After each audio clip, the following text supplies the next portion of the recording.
What's up, everybody? Dave Kunstek here with Clean Marketing, and our guest today is James Baskin of Outsource Kings. Now, what James does is he actually runs a telemarketing company or a follow-up company. What's the right word for that? Call center and employee management. All right, so call center employee management. And what he does for us and for our clients is he follows up with our leads very quickly, and he does it repeatedly so nothing gets off the hook.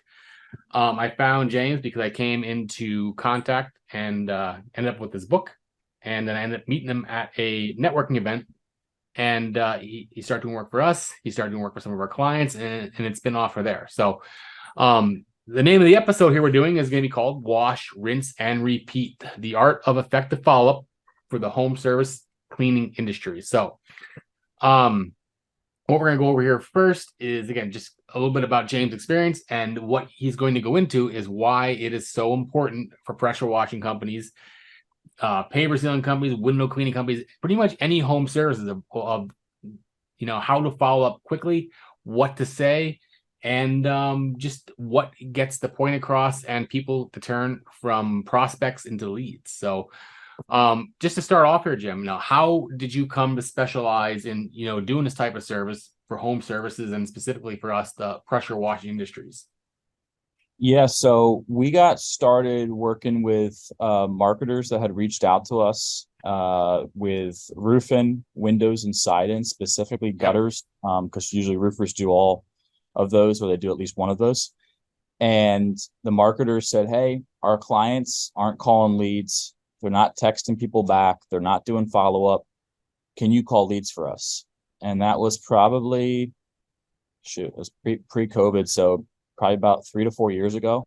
That conversation happened with the marketer, Yep. and since then, we've either worked with the marketer or we work direct with the construction people themselves or home service people themselves. Now, and again, just to make this super simple, what's happening is these companies are getting leads either on their own or from marketing companies like us.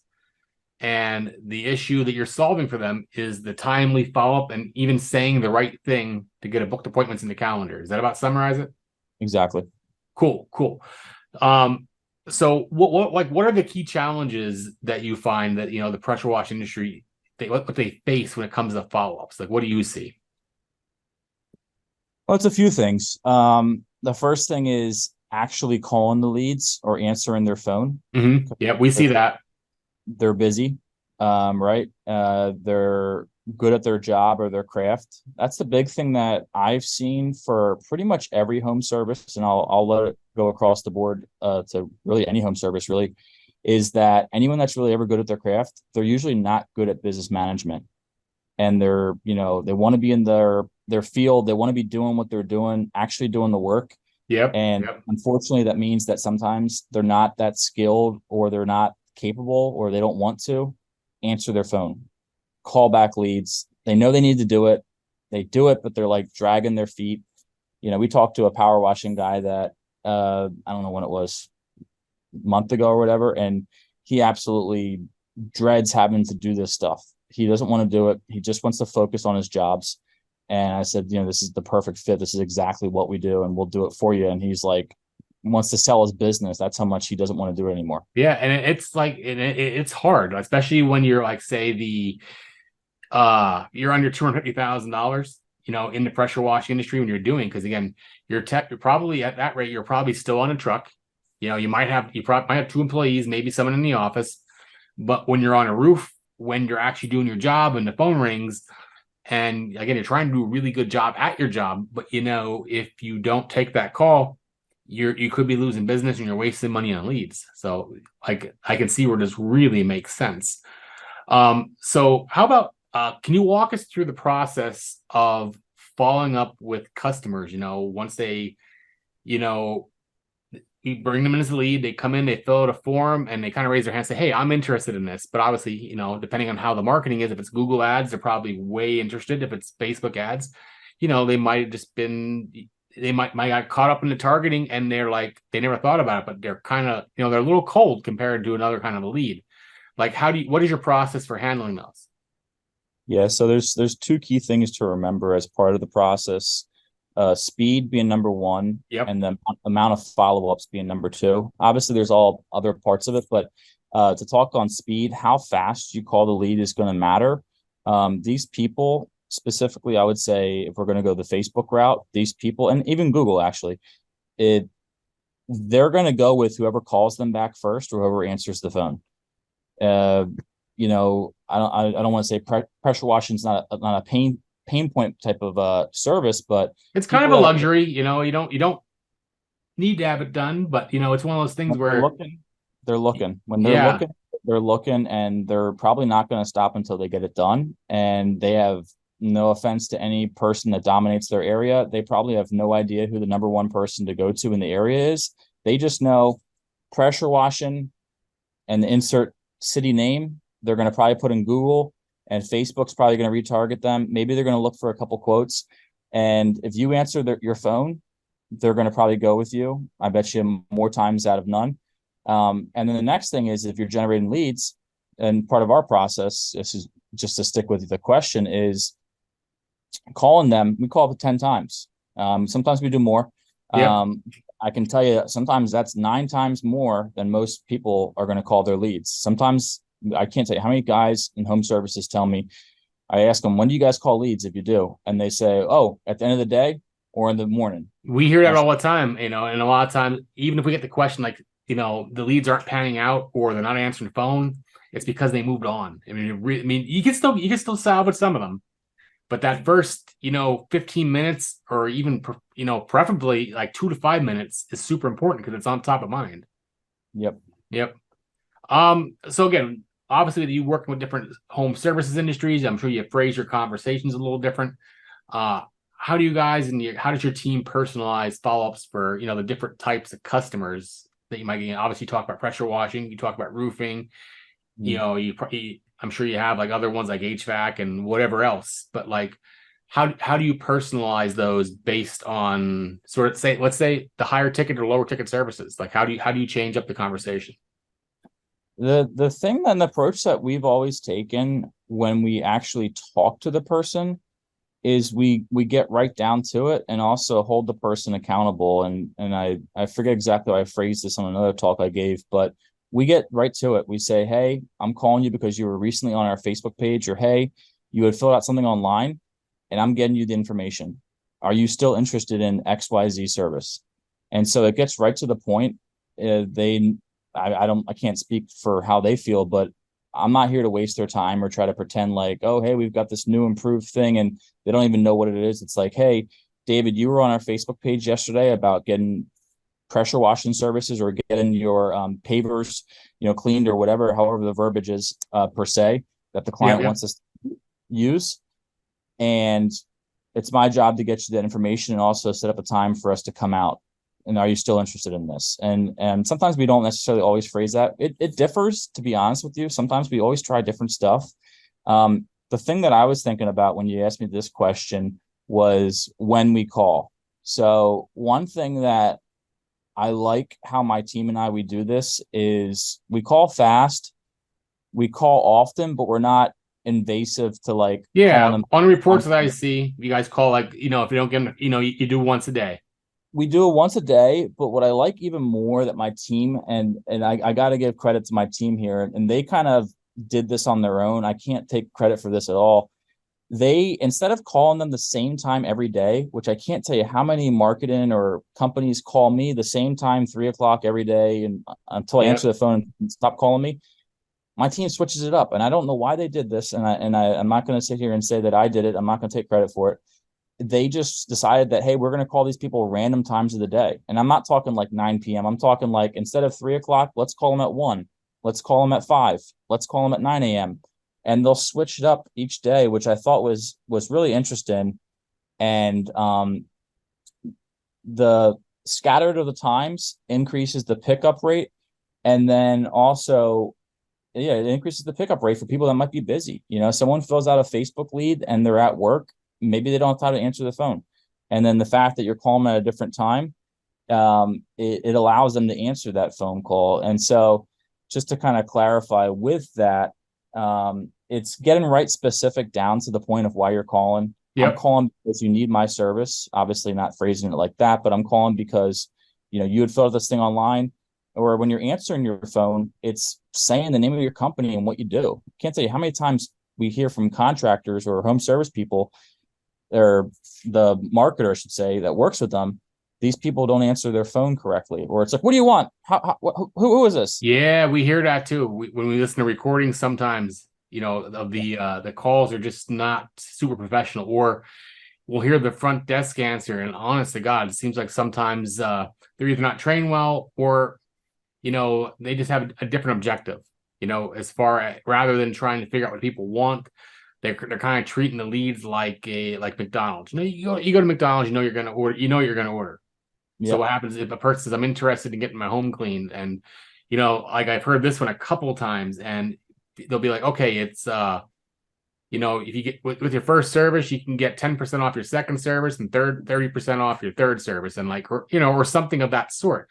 But for me, someone that's a layman and I don't understand it, I mean, I want pressure washing. I don't know what the other services are, but like I don't like they talk to the people in a way during that call where they're putting these offers out there because they sound good, and the people giving the offers know exactly what they mean, but a lot of times the people don't understand that, because and what I mean by that could be roof cleaning is a separate service, the house washing, window cleaning, maybe the pavers in the backyard. These are all separate services, which again, if the people understood that better, or it was just phrased a little different, it would work better. Now, the other part is too, what I find is that booking the appointment for an in-person quotation works the best as far as closing. And I mean, I'd imagine it'd be easier for you guys to sell an appointment instead of the whole service. Yeah. I obviously I'm on the mind of every single customer, but sometimes they're talking to multiple companies, Yep. and it is going to come down to whoever closes the deal at the end of the day.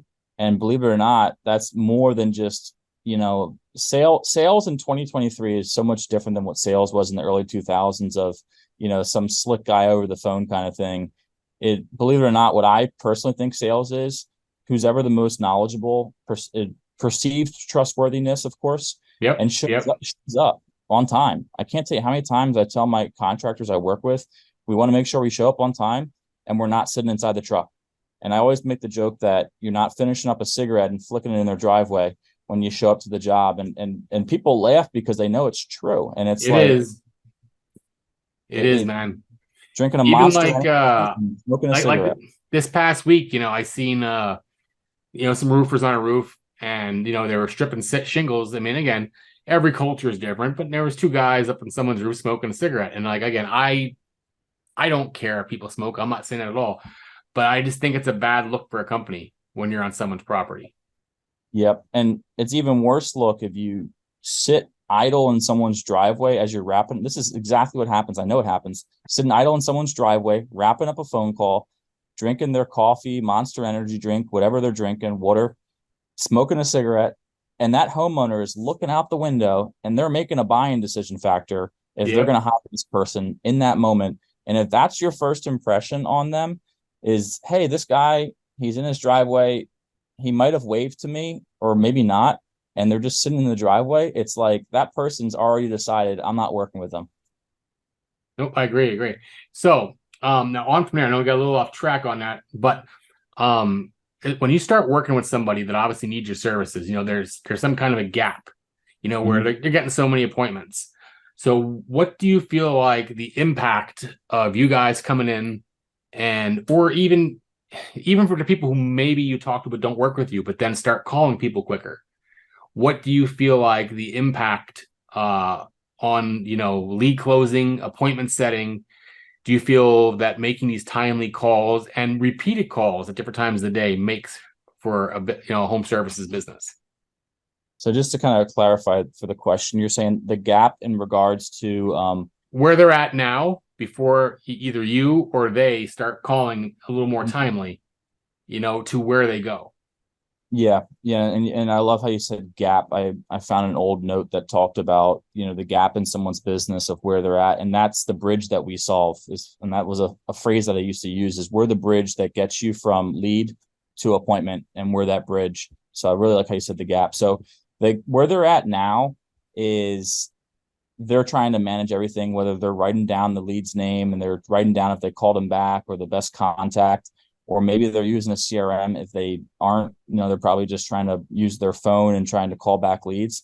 Yep. And where they're at afterwards is they get to just focus on their business. They're not stuck as much in the business. There's still work that needs to be done. The one thing that I always try to say is, the people that we end up working with are people that want to work.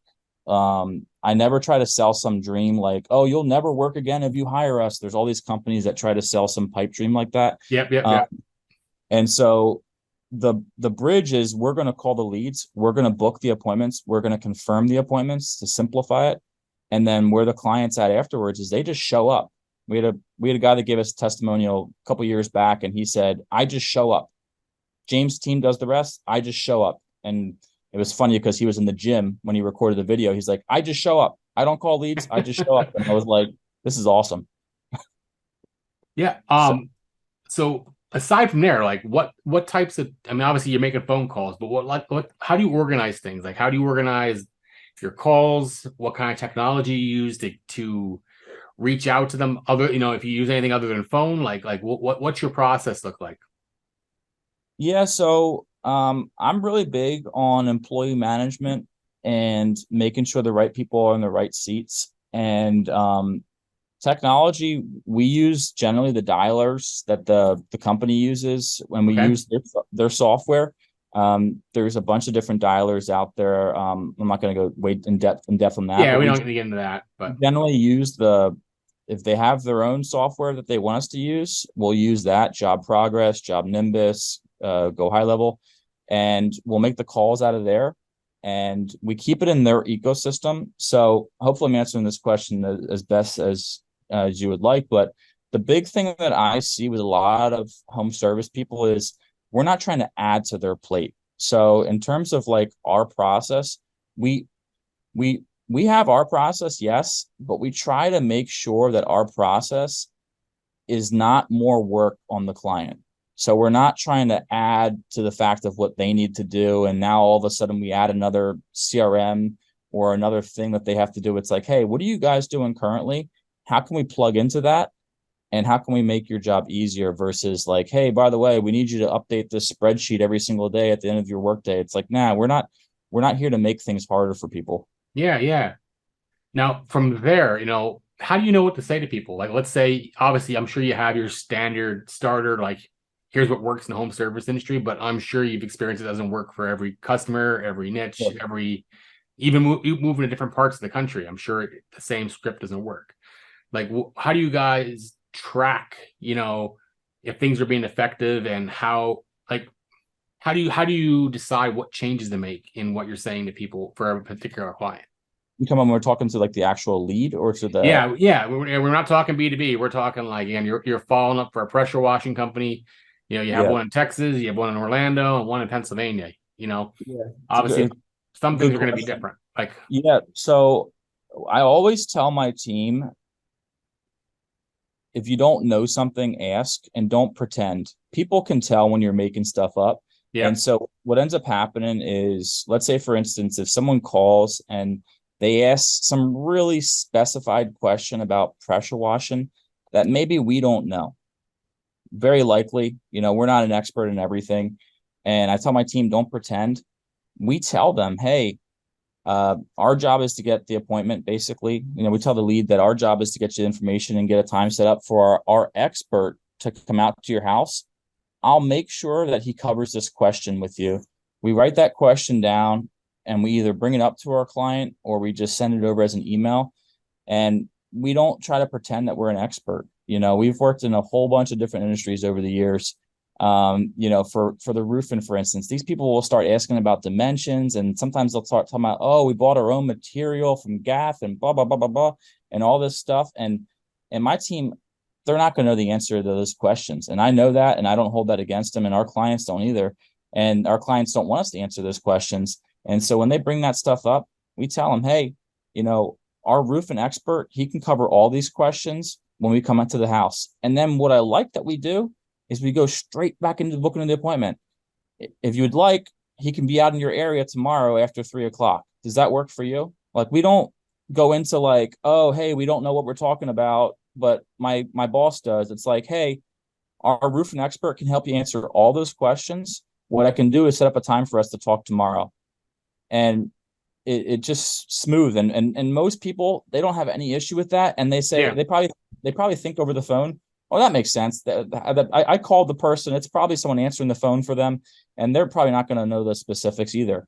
So that's kind of like how we do that. Cool. Now, I know you do this for us, but aside from that, I know you guys also do appointment confirmations again, just to make sure, we're not wasting our time. Your clients are not wasting their time. So you guys have access to the calendar and you can go in and do day before or prior to arrival kind of calls. What kind of impact do you see that doing that type of follow-up makes, to me, what in your mind does it do? Because for me, I feel like it makes us look more professional. Like we're not this small little company, Yeah. when we have our ducks in order, but like, what do you hear from your clients? Yeah, so it originally got started for myself with my own insurance business, I don't know, 7 years ago now at this point. And we do it now for the home services and for the roofers. And we even do it not so much anymore, but 2 hours before we used to do appointment. If the appointment was more than 50 miles away, we would do a 2 hour before reminder call before the person would go out to the house. And so the impact that has, and I'll kind of go backwards from that. So Mm-hmm. 2 hours out, person's going to drive 50 to 100 miles to an appointment. What is that? Almost an hour and a half, probably. Depending if you're in city traffic, it could be more. You could be more, right? 2 hours in Yeah. city traffic, hour and a half, and probably rural. So we would do 2 hours before. And what that ensures is, hey, if I'm going to go out to your house, I want you to be home. You know what I mean? And it happened one time, and that was enough for me that I said, hey, you know what? We're doing call reminders either the day of or the day before, and sometimes both. And so with roofers and with windows, siding, obviously cleaning services, pressure washing, that these people are driving their truck from one location to another. Gas isn't cheap. I mean, it's over $3.50 to $4 now a gallon at this point. Yep. And these guys could be selling another job or doing another job. The last thing I want to have happen is them to drive to a job site or it's just a customer's house and no one's home. So the impact it has is like they don't waste their time. And believe it or not, you could help generate sales for a pressure washing company, for a home service business, HVAC, roofing. But if you have a no-show, that's going to stand out more than the sales, I think. I really do. Absolutely. Especially if you feel like you wasted your time. See, you leave in the morning, go an hour and a half one way, nobody's home, hour and a half back. Man, you just wasted half my day. Yep. I'm going to be upset as a contractor if that happens. And so the impact that we do, and just to take it a step further, we actually will look up there. And I know you're asking specifics, and I want to keep this as really transparent as possible. Yeah, you're good. We actually will go on Zillow and we'll actually look up the house address to make sure it's an actual address and an actual house. We had it happen, I don't know when it was, 3 or 4 years ago. There was a plot of land that someone had as an address, and you can see those kind of plots of land on Zillow, and it wasn't a house. And so we basically canceled the appointment, and we called the homeowner, and I live here. And dude, people do weird things on the internet, and Yeah, they do. we're like, oh, is your house 1 story or 2 story? And like, this is like an actual, like, up to date on Zillow. And it definitely was just a plot of land, and the people were just pretending over the phone to have a house, and they made up an address, and it was a plot of land. And I thought to myself, if I sent a roofer out to a plot of land, would they still want to keep my services? Probably not. And so from then on, we said we're doing this across the board. We're doing Zillow for everyone, and we're making sure that there's an actual home at the location, and we're looking at that actual home beforehand. Nope, that makes complete sense. So, winding down here, I mean, I'll just throw this at you, man. You're the expert here. Sure. But what advice would you give a pressure washing company that's struggling with their customer follow-up strategy? Again, obviously talking phone, messenger calls, whatever. Like what could they do like actionable if they heard this today to their process? Yeah, the simple answer would be to answer my phone, but really I want to keep this practical advice. Outside of hiring us, I mean, I'm not going to put a huge plug in for us. If you want to work with us, great. But the simple answer is when you do answer your phone, make it cookie cutter of what you say to keep it easy on yourself. Hello, this is Clean Market and Pressure Washing. How can I help you? Make that just cookie cutter of whatever you say. Yeah, you're gonna have friends that might call from a different number or something Yep. like that, and they might be like, "What are you talking about?" It's like, but you're running a business. If you work for yourself, that's your livelihood. And so, you know, when you get those phone calls that come in, if you have that cookie cutter response, people are going to know what you do. And I saw it with the tow truck company in Philadelphia when I was in the airport one time. This guy answered his phone, no lie, probably 50 to 100 times, like within a 30-minute window while we were waiting for our plane. And he said the same thing every single time, over, over, over, over. And I said to myself, well, it's kind of annoying, but at the same time, I was like, he's got it down to a science of what he's saying. So that's the first thing I would say. And then some kind of tracking system. I mean, I'm keeping this realistic. Obviously, I could talk about technology and Google Sheets and CRM. If you're the pressure washer guy that's on the road, make use of a phone or a notepad to start. And then once you can afford to hire someone, hire someone. Whether it's me, another call-in service, an in-house assistant, whatever that looks like for yourself, having someone answer your phones and call your leads is going to remove you from the seat. But I think first for you to experience it for yourself is, having a cookie cutter response and then having some kind of system like a check mark system. That's what I use the check mark system. I would write the lead name down, Yep. David Kunstek, his phone number, Clean Marketing. I called him once, check mark. I called him twice, check mark. And in the beginning of the early days, I used to call my own leads and I used to use this check mark system. And then I would call him back at different times. Oh, David said to call him back after 3 o'clock.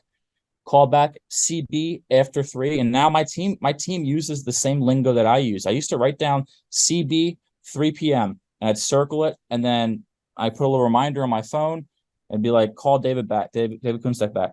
All right. Hey, what's up, David? I know you said to call you after 3 o'clock. And I would just do that. And then eventually I got so tired of doing it, I started outsourcing. And that's how my company came about. That's cool. That's cool, man. So anyway, now I'm assuming this is James' book. If you don't have it, you can get a copy. Now, where is this available? Amazon or anyone that hears this on David's podcast, if they make mention that you heard it on David's podcast, shoot me a DM on Facebook and we'll get you a free copy and we'll cover shipping. Yeah, and the website, guys, don't have it handy. It's Outsource Kings, correct? OutsourceKings.com. Yep. OutsourceKings.com.